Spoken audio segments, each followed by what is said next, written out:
क्या लग रहा है 2026 में कोई उम्मीद की किरण नजर आ रही है?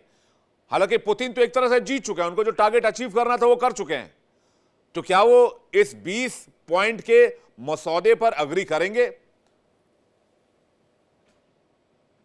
देखिए, ये जो राष्ट्रपति डोनाल्ड ट्रंप और राष्ट्रपति जेलेंस्की के बीच में मारा-लागो फ्लोरिडा में जो बैठक हुई है, वो जो अभी तक के जो शांति के जो प्रयास चल रहे हैं, उसकी दिशा में एक सकारात्मक कदम अवश्य है। लेकिन इसके जाहिर है कि जैसा कि आपने स्वयं बताया कि कोई इसके सब्सटेंशियल जो आउटकम्स हैं, अभी सामने नहीं आए हैं। क्योंकि अब ये जो प्रपोज़ल है, इसको रशिया को का क्या रिएक्शन होता है उसका अभी इंतजार करना होगा। और अभी तक इस तरीके की कोई संकेत नहीं है कि रशिया इन बातों को मानने जा रहा है।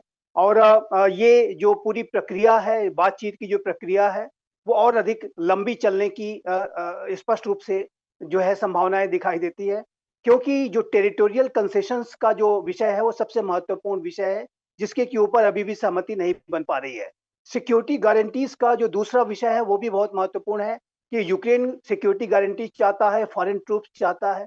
और जाहिर है कि इस तरीके के प्रपोजल्स पर भी रशिया को अपनी सहमति देनी होगी, और रशिया अभी ऐसी सहमति देने के लिए तैयार नहीं दिखाई देता है।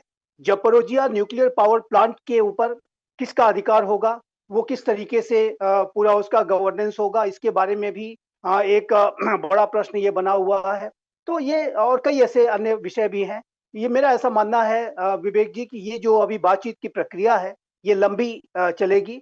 और रशिया का जहाँ तक संदर्भ है, रशिया भी इस युद्ध को एंडलेस तो नहीं कर सकता, लेकिन रशिया क्या अपनी जो 5 प्रोविंसेस उसने यूक्रेन के अपने अधिकार में ले लिए हैं, उसके बारे में वो किस तरीके का कंसेशंस देता है, और क्या वो कंसेशंस देगा या नहीं देगा, वो सारे विषय अभी भी स्पष्ट नहीं है।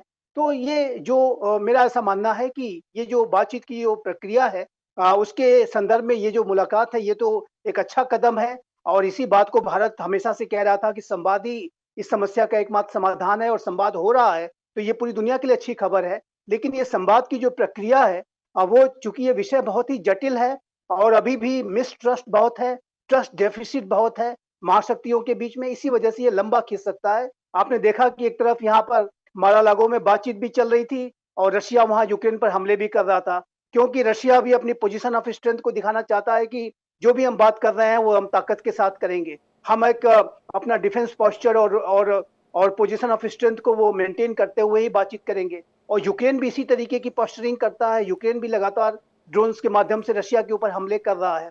तो ये मेरा मानना है कि ये जो बातचीत की प्रक्रिया अभी और चलेगी, ये लंबी चल सकती है। और जब तक ये प्रक्रिया चलेगी तब तक जाहिर है कि हमले भी, जो अटैक्स एंड काउंटर अटैक्स है, वो जारी रहेंगे।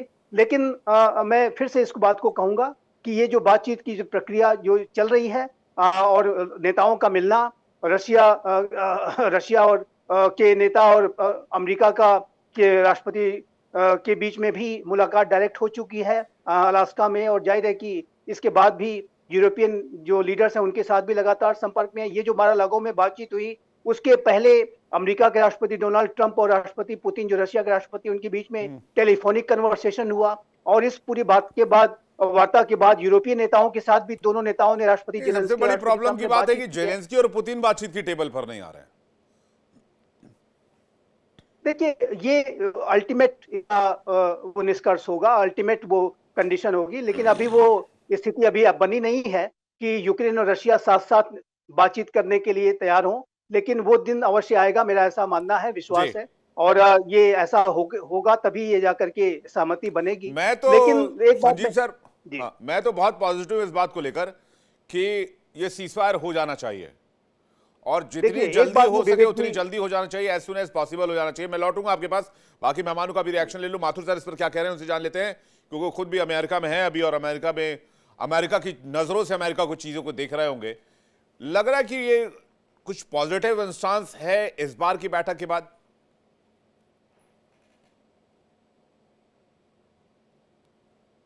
सबसे बड़ी बात मैं एक तो क्लैरिफाई कर दूं, मैं न केवल अमेरिका में हूं, मैं फ्लोरिडा में हूं। तो उसको, तो कहीं जहां कहीं तक कहीं सवाल, कहीं कहीं कहीं आप इस मीटिंग के में भी कहीं शामिल हो रहे तो नहीं गए थे गुपचुप तरीके से? आई माथुर सर, आई आपने बताया नहीं किसी को, I wish Vivek, I wish और आई कुड आप डू जाकर जो है वहां दैट। पर स्ट्रेटेजी बनाकर आ गए हों कि भाई इंडिया के एक्स मेजर जनरल आ रहे हैं और बताएंगे कैसे युद्ध समाप्ति हो सकती है। भारतीय आर्मी आई की विश। लोहा, भारतीय आर्मी का लोहा तो पूरी दुनिया मानती है ना। जी माथुर सर। बिल्कुल बिल्कुल।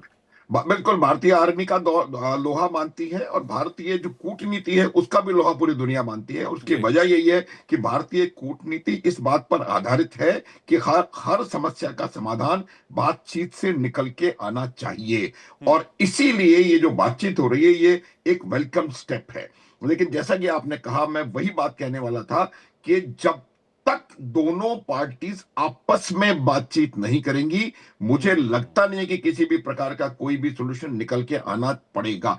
क्योंकि क्या होता है विवेक, कि जब आपकी जो डिजायर्ड एंड स्टेट्स हुआ करती हैं वो एक्सट्रीम्स में होती हैं। आप, रशिया ने साफ कह दिया है कि मैं पूरा डॉनबास का इलाका अपने कब्जे में रखूंगा, ज़पोरिज़िया अपने कब्जे में रखूंगा, और उस न केवल ये कब्जे कब्जे में रखूंगा, उन्होंने ये कहा है कि जिस एरिया को हम क्लेम करते हैं वो सारा क्लेम वाला एरिया हमारा। या इसका अर्थ ये है कि जो 85% 80% उनके पास ऑलरेडी डॉनबास है, उसके अलावा जो 15% बचा हुआ है उसको भी वो रखना चाहते हैं। तो वो उनकी एक एक्सट्रीम डिजायर है, और उसके ये जेलेंस्की कहते हैं कि मैं सब कुछ वापस ले लूंगा, न केवल ये दूंगा बल्कि क्रीमिया पे भी मेरा अधिकार है। तो जब तक आपको इसका कम डाउन दोनों की तरफ से नहीं होगा, आपको अपना अपना जो स्टांस है उसको चेंज करना पड़ेगा, तभी कहीं जाकर के इसका वो हो सकता है। अब जेलेंस्की जो है वो 50 साल की सिक्योरिटी गारंटी मांग रहे हैं, और article 5 variety of security guarantee. तो ये बहुत सारे इश्यूज ऐसे हैं जिनका सोल्यूशन जब तक जेलेंस्की और पुतिन बात नहीं करेंगे तब तक मुझे लगता नहीं है कि कहीं भी नजदीक आ पाएगा। क्योंकि अमेरिका जो है वो ये नहीं कह सकता कि रशिया से टेलीफोन पर बात हुई पुतिन से और पुतिन ने क्या कहा। बात तो एंकरेज में भी हुई थी, बात और भी कई जगह हो रही है। तो ये मेरी समझ ये कहती है कि जहां तक सवाल बातचीत का है वो चलते रहने चाहिए। अब यह प्रयास होना चाहिए कि किस प्रकार से दोनों साइड्स को एक अपने अपने उद्देश्यों की प्राप्ति के बाद वाला एग्जिट वहां से मिल पाए। जब तक ये इस प्रकार के एग्जिट की एक सिचुएशन को नहीं बनाएंगे तब तक मुझे लगता नहीं है कि यहां पर शांति स्थापित होने वाली है, पहली बात।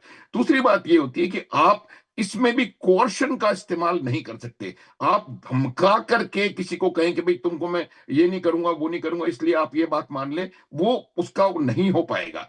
अगर जेलेंस्की जितनी भी शर्तें रूस की हैं तमाम मान लेगा, तो वो अपने लोगों को किस प्रकार से, आप मुझे बताएं विवेक, कि आपने जहां से लड़ाई शुरू करी उसका अगर सारा ही मानना था तो आप उसी समय मान लेते तो इतने लोगों का नुकसान नहीं होता, इतना इकोनॉमिक सेटबैक नहीं होता। तो ये ज्यादा कॉम्प्लिकेटेड इशू है, और दो तीन इश्यूज जो हैं वो लगातार बने रहेंगे। पहला इशू है आपको सिक्योरिटी गारंटी, किस वैरायटी की सिक्योरिटी गारंटी चाहिए। जहां तक सवाल हमने कहा कि ये अमेरिका का युद्ध है, अमेरिका का युद्ध तो हमेशा से था। ये युद्ध कभी भी मुझे लगता नहीं है कि यूक्रेन और रूस का, शुरू से अमेरिका जो है इस युद्ध में परोक्ष रूप से और शामिल रहा है, और उसी की वजह से ये मुझे लगता है युद्ध चालू हुआ था। तो ये पहली बात है।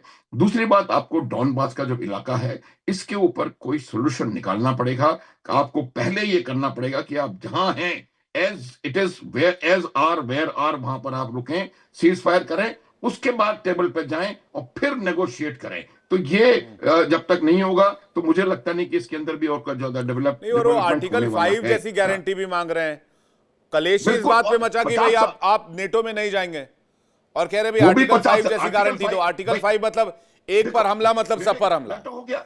तो ऐसा लगता है जेलेंस्की तो पीस चाहते ही नहीं है, वो अपनी नाक की लड़ाई लड़ रहे हैं अब। बिल्कुल बिल्कुल। तो आर्टिकल जी। 5 का अर्थ ही है कि आर्टिकल 5 का अर्थ यह है कि आप नेटो में आ गए। नेटो आपके आपके तो उससे ज्यादा और क्या नेटो का और कनोटेशन क्या है। आर्टिकल 5 जैसी गारंटी मतलब पूर्णिमा जी का रिएक्शन, उसके बाद मैं देवनाथ सर आपके पास आ रहा हूं। पूर्णिमा जी, क्या ये पीस डील वर्किंग लग रहा है आपको Purnima ji? Thank you so much for having me. Vivek ji नमस्ते, जय हिंद। फर्स्ट ऑफ ऑल, जय हिंद आपने मैम। कल कल उनका जो प्रेस कॉन्फ्रेंस हुआ था बिफोर द मीटिंग, उसमें 3-4 चीज स्ट्रेंज लगा मुझे। स्ट्रेंज तो नहीं लगा हमारे ऊपर, बट इट वाज एक्सपेक्टेड। मैं आपको बताऊं, आपकी अटेंशन वहां पे लेके जाऊं। फर्स्ट ऑफ ऑल उन्होंने कुशनर के नाम लिया था before meeting. Second of all उन्होंने एक सेंटेंस यूज किया था कि Ukraine has a lot of wealth and lot of wealth to be made. This is the crux of the issue. Mineral is the crux of the issue. Today, Ukraine lost 22% land. Land 22-20% lose किया, लेकिन आपको analyse करना है कि जो land उन्होंने loose किया वो क्या लैंड था। It was the heart of industrial base, heart of strategic minerals. was basically Ukraine lost the economic future. उसमें 55-70% मिनरल है, एक्सट्रैक्टेबल मिनरल है। बिफोर 2022 मिनरल का जो वैल्यू था यूक्रेन का वो 14-15 ट्रिलियन डॉलर के वर्थ में था। कोई कोई तो उसको 25 ट्रिलियन भी बोल रहे थे। बट आप मुझे बताइए, यूक्रेन अभी जो कर रहे हो, Ukraine is a loser, a straight loser in this particular war. There is no doubt about it. There's no ifs and buts about it. America doesn't care for either Russia और Ukraine. अभी यहाँ पे अगर political angles में आप देखिए, दोनों party has supported Ukraine because उनका वो दबदबा रखना चाहिए रूसोफोबिया का। रूसोफोबिया नहीं करेंगे तो यूक्रेन को डराएंगे कैसे, यूरोप को डराएंगे कैसे? यूरोप के पास यूनिफाइड मिलिट्री थोड़ी है जहाँ पे वो जाके फाइट करेंगे रशिया को, और उसका डिपेंडेंसी है नेटो के ऊपर। नेटो ने क्या किया, बेसिकली नेटो के डरा धमका के नेटो का परसेंटेज बढ़ा दिए ट्रंप ने 5%। अभी सिचुएशन क्या है? Literally Ukraine can not live without foreign funding. Ukraine is finished. Ukraine जी भी नहीं सकता यूनाइटेड स्टेट्स और यूके एंड नहीं, EU मैं की आपकी बात से funding मैं हो आपकी गया। बात से और मैं आपकी बात से पूरी तरीके से सहमत हूं। इंडिविजुअली यूक्रेन तो ये वॉर हार चुका है। इंडिविजुअली वो हार चुका है, वो बस यूरोप और अमेरिका के कंधों पर टिका हुआ है। Absolutely 100% no doubt about it. जी, अपनी बात आप पूरी कर लीजिए। आप कुछ कहना चाह रहे थे, फिर मैं यूके देवनाथ सर के पास जा रहा हूं। बस एक ही बात कहना था मुझे, Ukraine is finished, it bleeds. EU is paying for nothing, and it's also almost finished, dependent on NATO and America. US is the winner here. उन्होंने आर्म सेल्स इंटैक्ट रखा, उन्होंने एक्सट्रैक्ट करेंगे मिनरल्स। अब मिनरल्स एक्सट्रैक्ट नहीं कर पाएंगे Russia के help के बिना। This is exactly why Trump is dealing with Trump. Trump is dealing with Putin और कुशनर।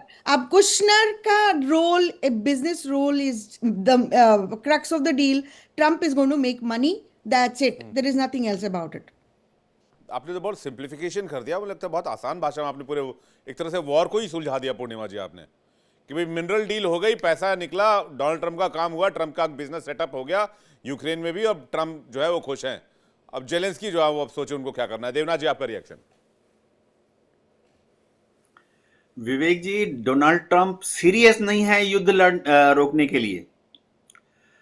अगर वो चाहे तो आज रात युद्ध रुकवा सकते हैं। इस युद्ध की शुरुआत से लेके अब तक यूक्रेन की फौज को जो टैंक, तो बख्तरबंद गाड़ियां, एयर डिफेंस मिसाइल्स मिली हैं, सब मोटा मोटी अगर देखा जाए तो उनको मिली हैं अमेरिका से। इस युद्ध के शुरुआत से ही अभी तक मोटा मोटा अंदाजा लगाया जाए तो यूक्रेन की फौज ने 2.5 लाख तोप के गोले दागे हैं। यूक्रेन की फौज ने 1 लाख टैंक के गोले दागे हैं। सबसे बड़ी बात है, यूक्रेन की फौज ने इस युद्ध में अभी तक 30,000 एंटी टैंक मिसाइल दागे हैं। ये सब के सब अमेरिका ने दिए हैं। तो यूक्रेन को अगर बाध्य करना है कि युद्ध बंद करें, तो डोनाल्ड ट्रंप को जो कंज्यूमेबल्स होते हैं, जो अम्युनिशन होते हैं, वो आज रात को देना बंद कर देना पड़ेगा। अमेरिका अगर टैंक के गोले, तोप के गोले, एयर डिफेंस सिस्टम्स की जो मिसाइलें हैं, जेवलिन एंटी टैंक मिसाइलें हैं, ये आज देना बंद कर दे तो रात के 12 बजे युद्ध बंद हो जाएगा। दिक्कत क्या आ रही है? दिक्कत आ रही है कि अमेरिका लगातार यूक्रेन को कंज्यूमेबल जो आइटम होते हैं वो देते जा रहा है, तो यूक्रेन लड़ता जा रहा है। जेलेंस्की क्या चाहते हैं, मैं 3 शब्दों में बता दूं। 2026 में इलेक्शन होंगे। जेलेंस्की चाहते हैं कि वो युद्ध लड़ते रहें ताकि वो इलेक्शन में अपने को बहादुर नेता बनाकर फिर से इलेक्शन जीत जाए, उनकी पार्टी जीत जाए। लेकिन अगर जेलेंस्की ने पहले सीजफायर किया और Donetsk, Luhansk, Zaporizhzhia, Kherson Russia को हैंडओवर कर दिया और उसके बाद अगर इलेक्शन हुए, तो ना सिर्फ जेलेंस्की नहीं जीतेंगे इलेक्शन में, वरन उनकी पार्टी भी इलेक्शन में हार जाएगी। अंदेशा यह है कि अगर जेलेंस्की दोनेत्स्क, लुहांस्क, ज़ैपोरिज़िया इनको अगर रशिया को हैंडओवर कर देंगे, तो उसके बाद कीव की गलियों में लोग, विरोधी पक्ष जेलेंस्की को पीछा करके गलियों में डंडों से और लाठी से मार डालेंगे। यह सत्य एकदम ट्रू CIA की रिपोर्ट है। तो जेलेंस्की चाहते हैं कि वो युद्ध लड़ते रहें, इलेक्शन हो जाए, इलेक्शन में वो फिर 5 साल के लिए जीत जाए, उसके बाद देखा जाएगा सीजफायर। और डोनाल्ड ट्रंप अगर चाहते हैं कि आज रात को युद्ध बंद करें, वो उनको कंज्यूमेबल जो होते हैं वो देना बंद कर दें। कल सुबह देखेंगे दुनिया भर में खबर फैल जाएगी युद्ध खत्म हो गया, जेलेंस्की बातचीत कर रहे हैं। जी, मैं इस आदमी, मतलब ये जो व्यक्ति हैं जिनका नाम वोल्दिमिर जेलेंस्की है, देवनाथ सर, मैंने आपने उस बात पे मेरी मुहर लगा दी जब मैंने कहा कि भाई इंडिविजुअली जेलेंस्की वॉर हार चुके हैं, बस अब लड़ रहे हैं चूंकि सपोर्ट है यूएस का और funded by US and Europe है। लेकिन ये जो व्यक्ति हैं वोल्दिमिर जेलेंस्की, मैं इनको लेकर पहले बहुत ऑप्टिमिस्टिक हुआ करता था, लेकिन अब मुझे लगता है कि ये लड़ाई सिर्फ इसलिए लड़ रहे हैं क्योंकि उनके नाक का सवाल बन चुका है। वो पुतिन के आगे झुकना नहीं चाहते हैं और इस चक्कर में क्या कर रहे हैं, यूक्रेन का नुकसान करवा रहे हैं। 20 से 22% जमीन खो देना और रोज थोड़ी थोड़ी बढ़त रूसी सेना हासिल कर रही है, तो वो तो जीत के भी हार गए और पुतिन का भी उन इलाकों से पीछे नहीं हटने वाले हैं। ये बात भी उतनी ही सच्चाई है, उतनी ही सच है, उतना ही यथार्थ है इसमें। मैं संजीव सर का रिएक्शन चाहूंगा इसमें, उसके बाद लौट रहा हूं बाकी मेहमान को। संजीव सर। देखिए विवेक जी, यूक्रेन की स्थिति वही है कि रशिया उसको जीतने नहीं देगा और अमेरिका और नाटो उसे हारने नहीं देंगे। और ये जो लड़ाई है वास्तविक रूप से अगर देखें तो ये महाशक्तियों के बीच की लड़ाई है, ये रशिया यूक्रेन के बीच की लड़ाई नहीं है। मैं हमेशा से इस बात को कहता रहा हूं